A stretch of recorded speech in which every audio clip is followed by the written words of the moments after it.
Halo, apa kabar pemirsa TVR Parlemen dimanapun Anda berada, berjumpa lagi bersama saya Alfat Rizky dalam program TVR 17. Tepat pukul 17 waktu Indonesia Barat, kami hadirkan kepada Anda sejumlah informasi paling baru dan menarik seputar kinerja dan kegiatan DPR RI yang telah disajikan oleh redaksi TVR Parlemen. Pemirsa TVR Parlemen, inilah TVR 17 edisi Kamis 6 Oktober 2022.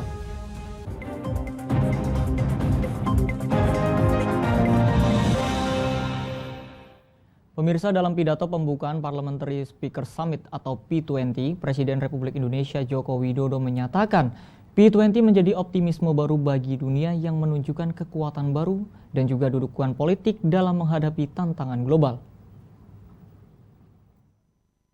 The 8th G20 Parliamentary Speakers Summit atau P20 dengan DPR RI sebagai tuan rumah resmi dibuka oleh Presiden Joko Widodo didampingi Ketua DPR RI Dr. Honoris Causa Puan Maharani dan Presiden Interparliamentary Union Duarte Pacheco.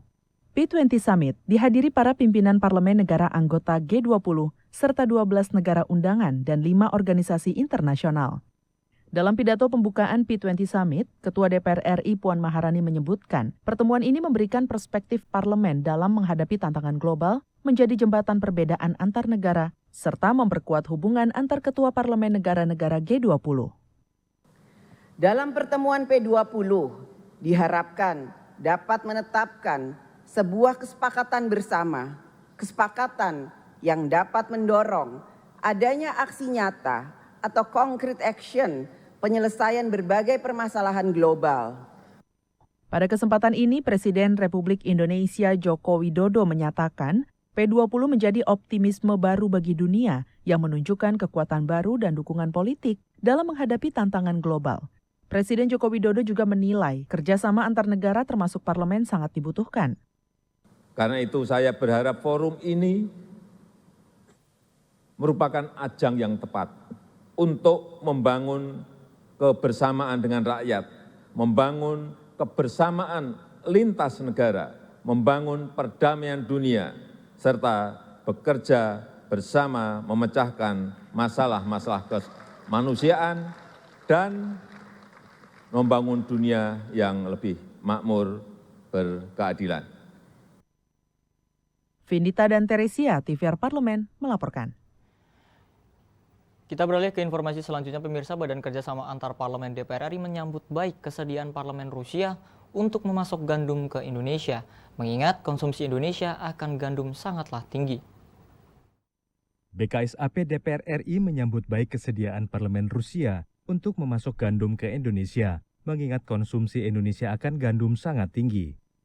BKSAP DPR RI, dalam hal ini Grup Kerjasama Bilateral Rusia, mengadakan agenda bilateral meeting dengan Parlemen Rusia.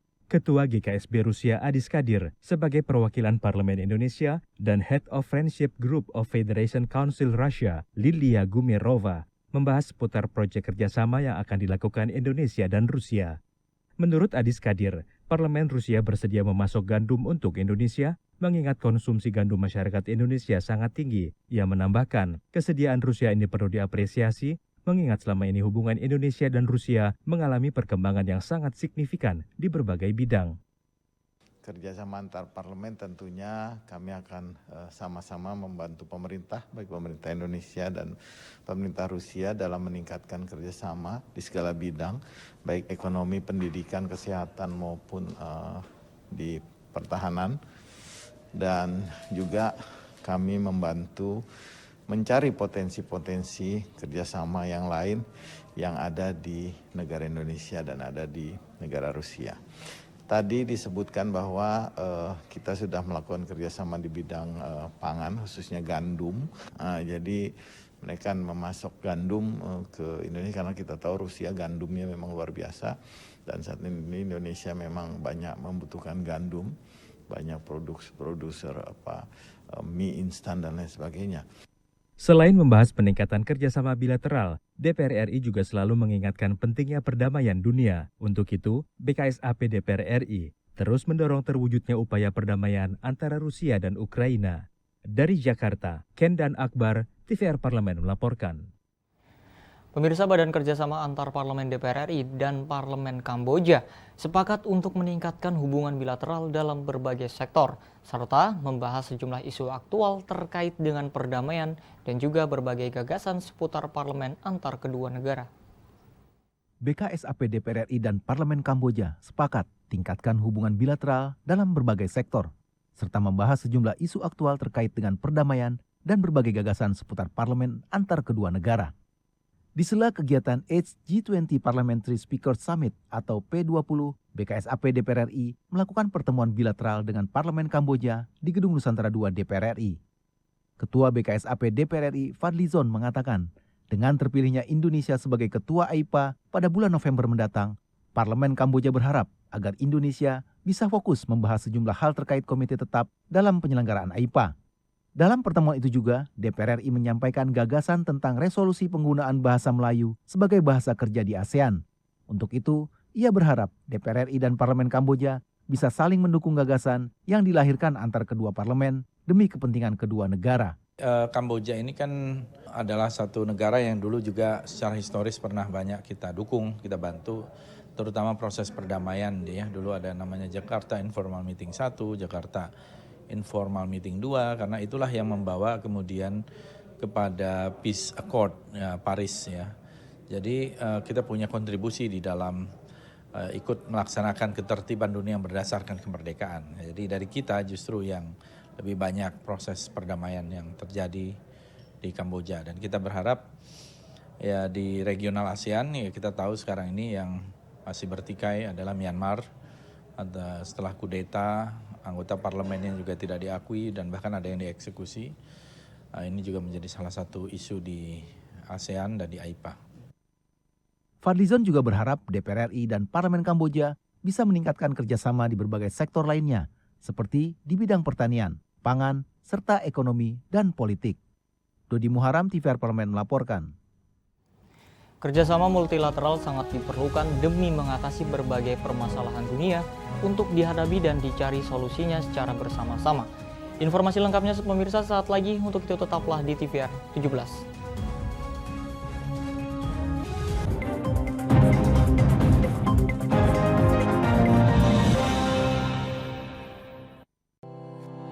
Tugas dan fungsi DPR RI sangat penting bagi negeri ini sebagai pengemban amanat rakyat.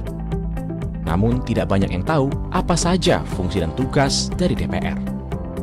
DPR mempunyai 3 fungsi pokok, yaitu legislasi, anggaran, dan pengawasan. Ketiga fungsi tersebut harus dilaksanakan dalam kerangka fungsi representasi yang mengedepankan kepentingan rakyat berdasarkan aspirasi masyarakat dan untuk kesejahteraan rakyat. Dari fungsi legislasi, DPR RI mempunyai tugas dan wewenang untuk menyusun dan menetapkan program legislasi nasional bersama dengan pemerintah, menyusun dan membahas rancangan undang-undang, menerima rancangan undang-undang dari DPD, membahas rancangan undang-undang yang diusulkan oleh Presiden ataupun DPD, menetapkan undang-undang bersama dengan Presiden, menyetujui atau tidak menyetujui peraturan pemerintah pengganti undang-undang yang diajukan Presiden untuk ditetapkan menjadi undang-undang.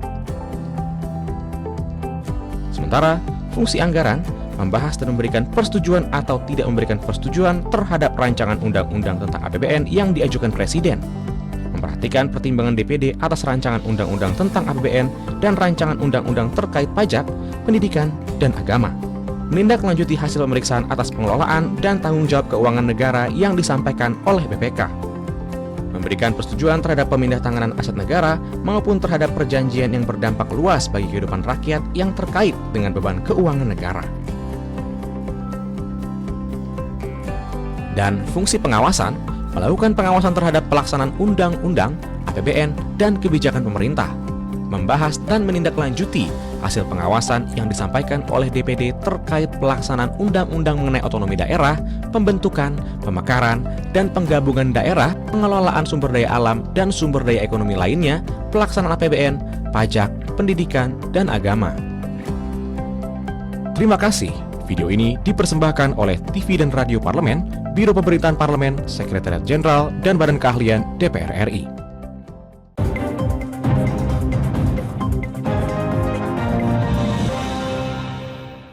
Kembali pemirsa di TVR 17, perhelatan Parliamentary Speaker Summit atau P20 merupakan wujud kekuatan parlemen dalam memberikan legitimasi atas upaya pemerintah menjalankan kebijakan luar negeri dan kerjasama antar negara.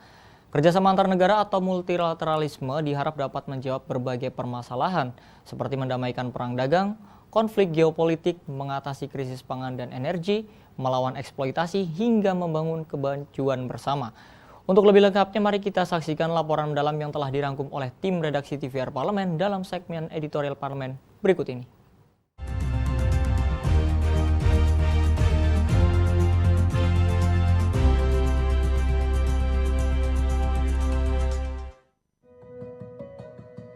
DPR RI menggelar perhelatan The 8th G20 Parliamentary Speaker Summit atau P20 yang dimulai pada 6 hingga 7 Oktober 2022.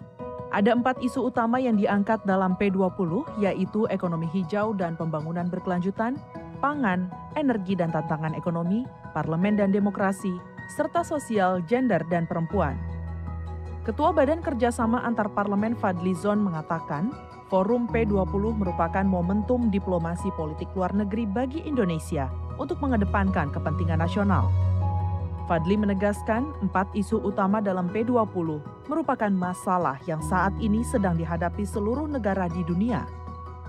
Kita menjadi presidensi G20 ini ya tentu harus menjalankan amanah dari berbagai pertemuan yang harus kita lakukan. Kita harapkan pertemuan ini bukan hanya ngomong-ngomong doang gitu ya, tapi walk the talk gitu ya. Bagaimana bisa direalisasikan, dan bagi Indonesia adalah kepentingan nasional. Bagaimana kita juga bisa soal SDGs ya, percepatan SDGs dan green economy, soal climate change, soal tantangan-tantangan yang lain yang menurut saya memang kepentingan nasional kita ini perlu kita dorong di pertemuan-pertemuan ini dengan berbagai macam stakeholder dari parlemen hingga pemerintah.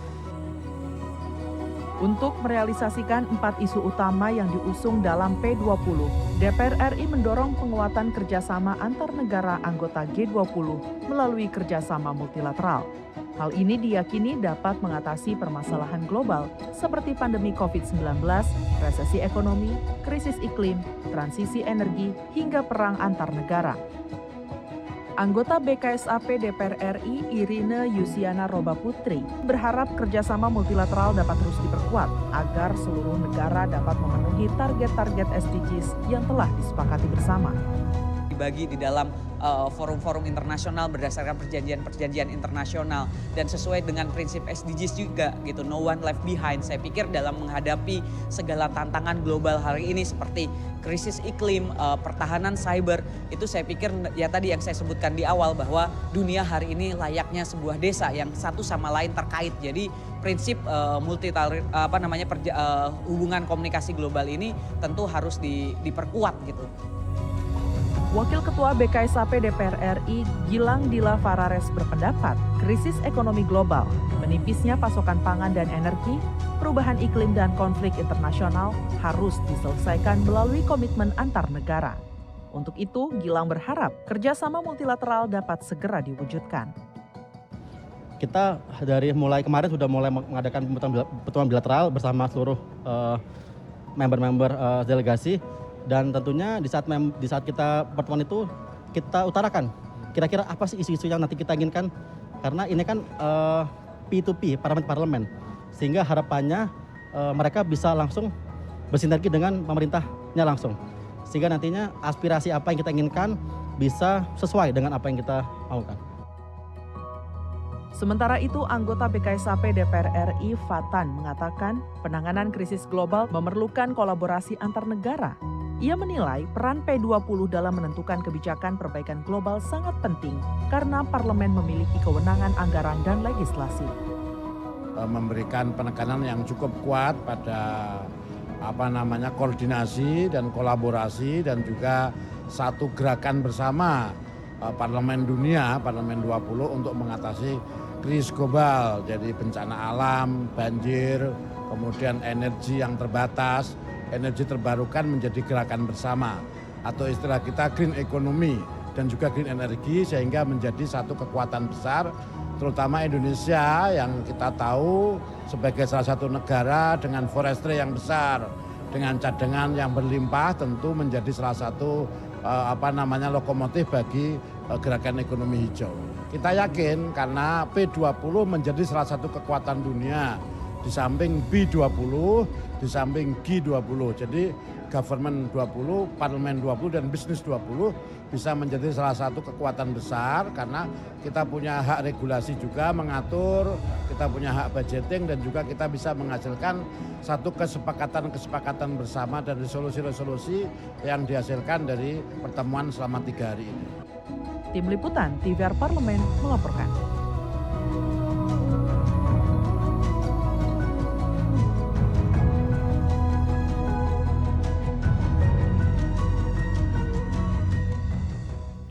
Pemirsa, perhelatan P20 yang telah resmi dibuka siang tadi mengusung 4 isu prioritas yang merupakan permasalahan global yang dihadapi dunia saat ini. Lalu, apa saja isu prioritas yang dibahas dan apa saja target yang ingin dicapai dalam perhelatan P20 ini? Informasi lengkapnya saat lagi. Untuk itu jangan kemana-mana, tetaplah di TVR 17.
Utang-utang dulu saya, perih. Mereka yang tidak cukup paham teredukasi bagaimana menyuarakan aspirasi demi memperoleh jawaban. Sini ditambang untuk seperti itu, warga sini tidak mengizinkan. Sebab apa? Itu menyangkut isi perut kami semua. Hadir menelisik mulai dari hulu ke hilir. Mengapa? Nah, kalau kita telusuri kenapa banjir ini hampir setiap terjadi, hingga menemukan apa yang belum terkuak secara nyata. Kan kabeh niku sedulur, Pak. Nek kula ngrencangi mriki, sing mriki gelo, nek kula ngrencangi mriki sing mriki gelo. Nggih kedah adil wae, Pak, tengah-tengah. Menghadirkan peran anggota DPR RI demi mendapatkan solusi. Saksikan Suara Dapil, Senin sampai Jumat pukul 10 waktu Indonesia Barat, hanya di TVR Parlemen.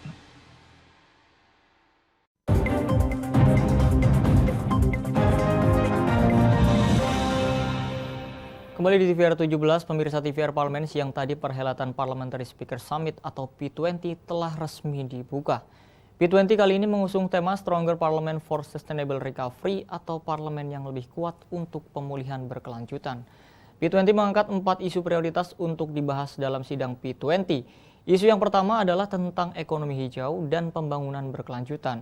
Lalu isu kedua adalah isu mengenai pangan, energi, dan tantangan ekonomi. Kemudian pemirsa, isu ketiga adalah parlemen dan demokrasi, dan yang terakhir adalah mengenai isu sosial dan kesetaraan gender.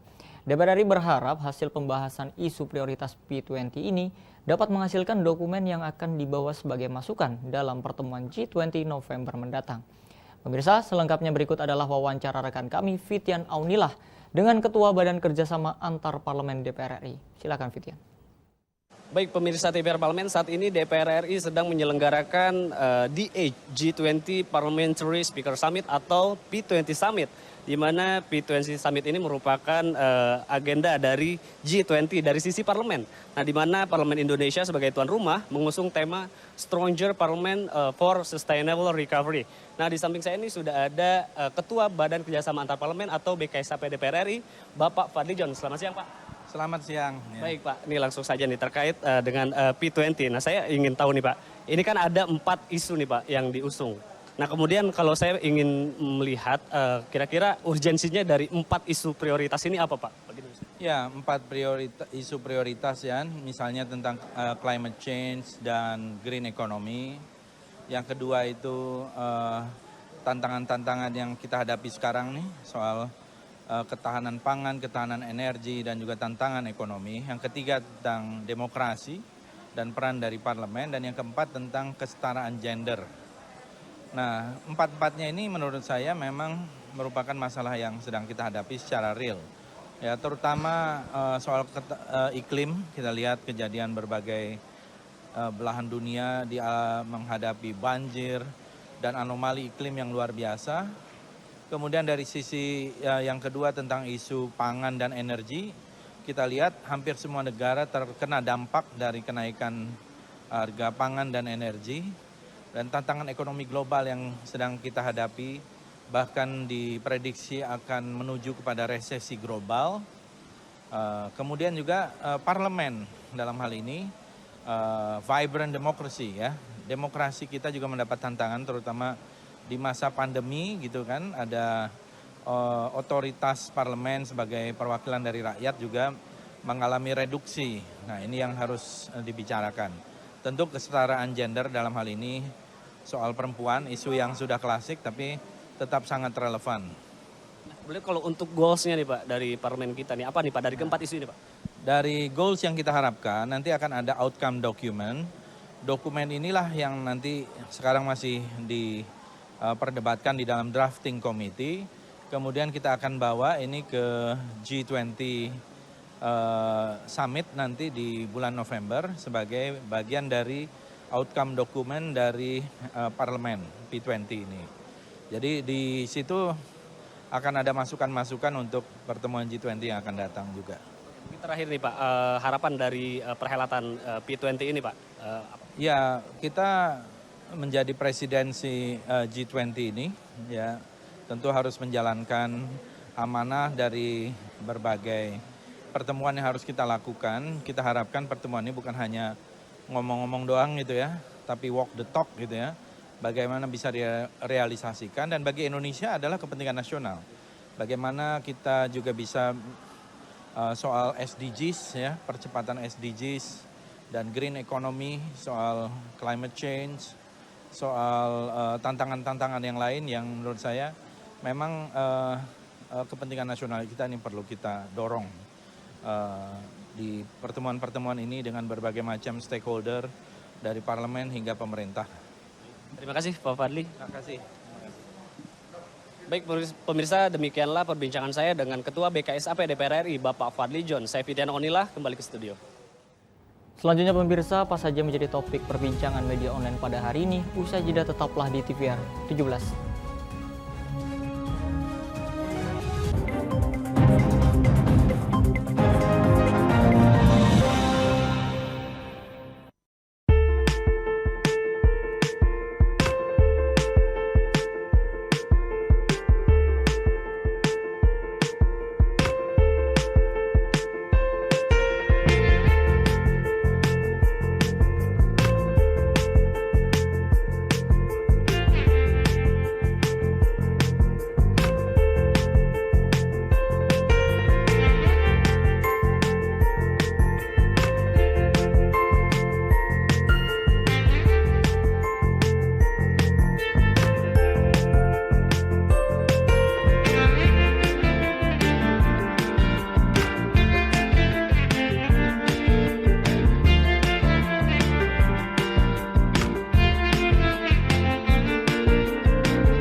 Terima kasih pemirsa, Anda masih bersama kami di TVR 17. Kali ini kita akan masuk ke segmen media nasional. Mari kita simak apa saja yang menjadi sorotan media nasional bersama rekan kami Elisa Purba. Silakan Elisa.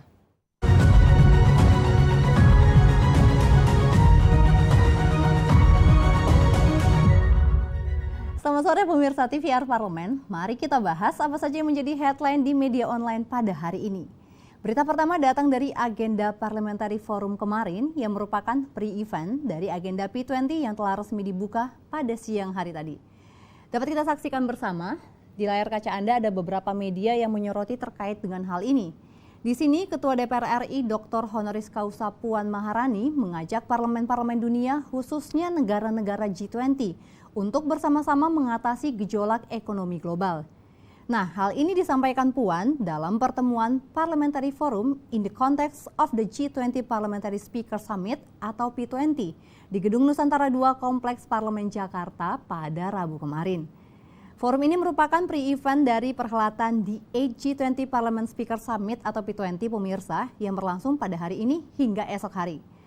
Puan mengatakan sebagai tuan rumah pelaksanaan P20 tahun ini, DPR RI berkomitmen penuh untuk menyukseskan kontribusi parlemen dalam menyelesaikan berbagai krisis global, termasuk upaya pemulihan pandemi COVID-19 yang inklusif dan berkelanjutan. Di sini juga disebutkan pemirsa bahwa DPR RI berkomitmen untuk terus berkolaborasi dengan dunia global dalam membangun dunia yang lebih baik. Nah, Puan juga menambahkan saat ini dunia sedang melakukan berbagai upaya pemulihan sosial dan ekonomi dari dampak pandemi COVID-19.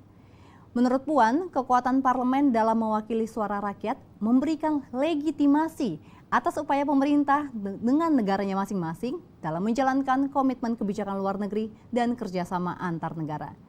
Juga lebih lanjut, Puan menuturkan bahwa multilateralisme sangat dibutuhkan untuk membangun kerjasama antar negara yang efektif.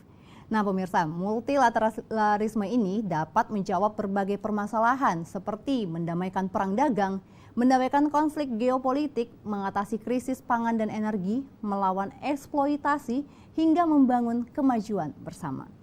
Dan pemirsa, berita berikutnya yang juga menjadi headline di media online pada hari ini adalah tanggapan anggota Dewan terkait pembentukan tim gabungan independen pencari fakta yang dibentuk oleh Presiden Joko Widodo untuk mengungkap kasus tragedi Kanjuruhan. Mari kita saksikan bersama pemirsa, di layar kaca Anda ada beberapa media yang menyoroti terkait hal tersebut. Tragedi Kanjuruhan 1 Oktober lalu yang menelan 131 korban jiwa masih menyisakan duka mendalam dan belum menemukan titik terang. Presiden Joko Widodo telah membentuk tim gabungan independen pencari fakta untuk mengusut tragedi Kanjuruhan. Tim gabungan ini terdiri dari sejumlah pihak, baik dari pejabat pemerintahan, akademisi, pengamat, hingga perwakilan media massa. Tim ini dipimpin langsung oleh Menko Polhukam Mahfud MD dan dibantu dengan Menpora Zainuddin Amali sebagai wakilnya. Dan Presiden Jokowi memberi waktu sebulan untuk tim ini mencari fakta-fakta yang terkait dengan tragedi Kanjuruhan. Langkah ini lantas didukung oleh Komisi 10 DPR RI pemirsa yang juga berharap bahwa tim pencari fakta bisa bekerja maksimal mencari titik terang dalam kasus Kanjuruhan. Ada anggota Komisi 10 Elnino Mohi yang berharap bahwa dibentuknya tim pencari fakta ini bisa mengusut kasus tersebut sampai tuntas tanpa intervensi politik. Ia juga berharap bahwa keadilan bisa ditegakkan dan pemerintah juga dapat menolong keluarga korban tragedi Kanjuruhan. Elnino menilai bahwa hasil investigasi tersebut kemungkinan akan membuka persoalan teknis dalam penyelenggaraan pertandingan olahraga, khususnya sepak bola. Dan pemirsa, sementara itu Wakil Ketua Komisi 3 DPR RI Ahmad Saroni bersyukur nih karena tim gabungan independen pencari fakta tragedi Kanjuruhan ini tidak melibatkan pihak kepolisian, PSSI, dan juga PT Liga Indonesia Baru. Karena menurutnya pembentukan tim ini sudah pas dan anggotanya cukup kredibel dan jauh dari bias. Saroni pun menaruh harapan agar tim ini dapat mengungkap fakta tentang kejadian, juga bisa memberikan solusi yang orientasinya tidak hanya dari pemerintah atau penyelenggara, namun juga berorientasi pada pelaku industri sepak bola dan juga supporter, sehingga bisa mendapatkan sudut pandang yang komprehensif. Tentu kita berharap bahwa segera menemukan fakta terkait kasus Kanjuruhan ini ya pemirsa.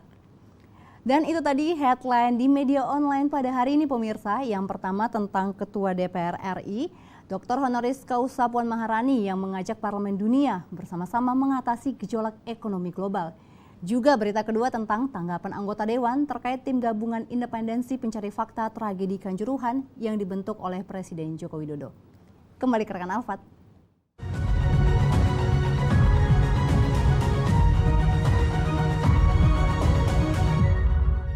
Baik, terima kasih rekan Elisa yang telah menyampaikan sejumlah sorotan dari media online nasional pada hari ini. Dan pemirsa TVR Parlemen, segmen media online tadi sekaligus menutup program TVR 17 edisi sore hari ini. Jangan lupa kembali kami ingatkan virus COVID-19 masih ada. Untuk itu terus taati protokol kesehatan dimanapun Anda berada. Saya Alfat Rizky beserta seluruh kru TVR Parlemen yang bertugas mengucapkan terima kasih dan undur diri dari hadapan Anda. TVR Parlemen, referensi Indonesia.